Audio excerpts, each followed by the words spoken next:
আজকে আমি সুজি দিয়ে নতুন ধরনের নরম তুলতুলে রসালো পিঠার রেসিপি বানাবো। আপনাদের যখন পিঠা খেতে মন চাইবে সুজি দিয়ে, তখন আপনারা এই রেসিপিটা বানিয়ে নিতে পারবেন। এটা যতটা নরম, খেতেও কিন্তু ততটাই দুর্দান্ত স্বাদ। এটা আমি কিভাবে বানালাম আপনাদের সাথে শেয়ার করব। প্রথমে চুলায় একটা প্যান বসিয়ে দিয়েছি। এর মধ্যে দিয়ে দিলাম 1 বাটি চিনি। এই বাটির মাপে দিয়ে দেব 2 বাটি জল। আর এর মধ্যে দিয়ে দেব 4টে এলাচ। এবার আমাদের চিনির শিরাটা বানাতে বেশি টাইম লাগবে না। এবার আমরা চুলার আঁচটাকে একদম বাড়িয়ে দেব, দিয়ে ভালো করে এটা আমরা জাল দিয়ে নেব। আমরা এটাকে আর বেশি জাল দেবো না, এটা বেশি গাঢ় হয়ে গেলে সুজির ভিতরে রস ঢুকবে না। এবার আমরা এটা নামিয়ে নেব। আবারও চুলায় প্যান বসিয়ে দিলাম। এবার আমরা 1 কাপ সুজি দিয়ে দিলাম। সুজিটাকে ভালো করে ভেজে নেব। এবার আমরা সুজিটাকে 5 মিনিট মতো ভালো করে ভেজে নেব। আমাদের এটা ভাজা হয়ে গেছে। আপনাদের খেয়াল রাখতে হবে সুজির কালারটা যেন চেঞ্জ না হয়। আপনারা দেখতেই পাচ্ছেন একদম ঠিকঠাক আছে। এখানে আমরা 1 কাপ সুজি নিয়েছি, এর মধ্যে 2 কাপ দুধ দিয়ে দেব। দিয়ে ভালো করে এটাকে জাল দিয়ে ফুটিয়ে নেব। এবার আমাদের সুজির ডোটা বানাতে বেশি একটা টাইম লাগবে না। 3-4 মিনিটের মধ্যে সুজির ডো আমাদের তৈরি হয়ে এসছে। এটা আমরা ভালো করে নেড়ে চেড়ে নেব।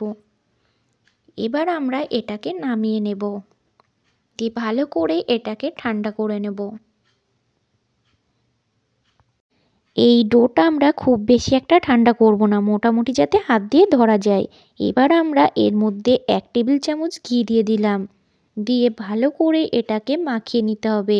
এটা আপনাদের গরম থাকা অবস্থায় মাখাতে হবে।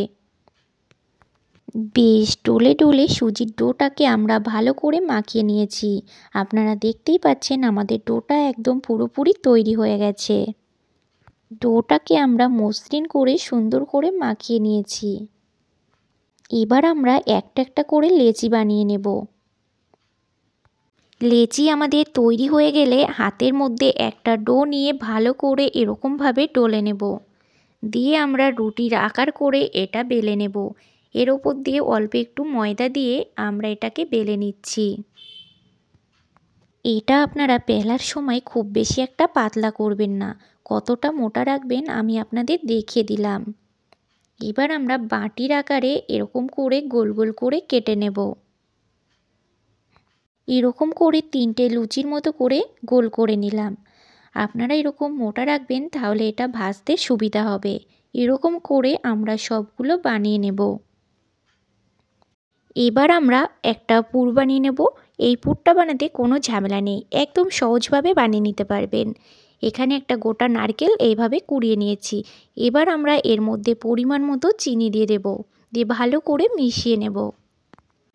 এইভাবে আপনারা পুরটা বানিয়ে দেখবেন, খেতেও কিন্তু বেশ স্বাদ হয়। আমাদের পুরটা তৈরি হয়ে গেছে। এবার আমরা পুলিগুলো বানিয়ে নেব।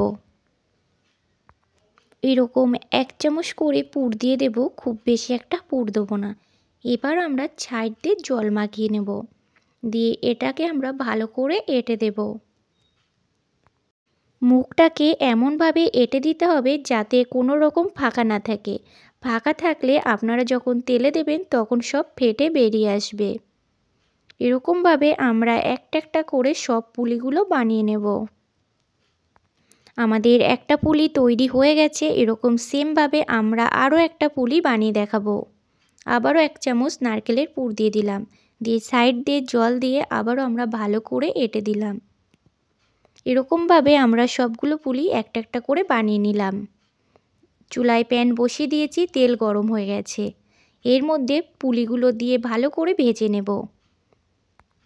চুলার আঁচটাকে একদম নর্মাল আঁচে রেখে আমরা পুলিগুলো ভেজে নেব, যাতে এগুলো পুড়ে না যায়।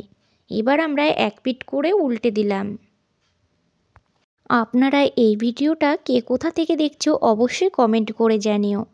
আমাদের পুলিগুলো প্রায় ভাজা হয়ে এসছে। আপনারা দেখতেই পাচ্ছেন কি সুন্দর একটা গোল্ডেন কালার এসছে। আমরা আবারও সব 1 পিঠ করে উল্টে দিচ্ছি। এবার আমরা পুলিগুলো তুলে নেব। আমরা এখানে সব পুলিগুলো ভেজে নিয়েছি। এবার আমরা যে শিরাটা বানিয়েছি সেই শিরার মধ্যে এই পুলিগুলো দিয়ে দেব। শিরাটা কিন্তু ফুটন্ত গরম নেই, এটা হালকা গরম আছে। এবার আমরা পুলিগুলো ভালো করে নেড়েচেড়ে দেব। এবার আমরা এটাকে ঢাকা দিয়ে 15 থেকে 20 মিনিট রেখে দেব।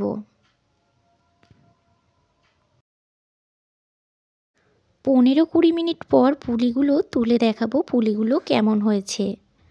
পুলিগুলো কত সুন্দর রসে ডুবে ফুলে উঠেছে আপনারা দেখতেই পাচ্ছেন। আমার এই রেসিপিটা যদি আপনাদের ভালো লাগে অবশ্যই লাইক, কমেন্ট, শেয়ার এবং সাবস্ক্রাইব করে দেবেন।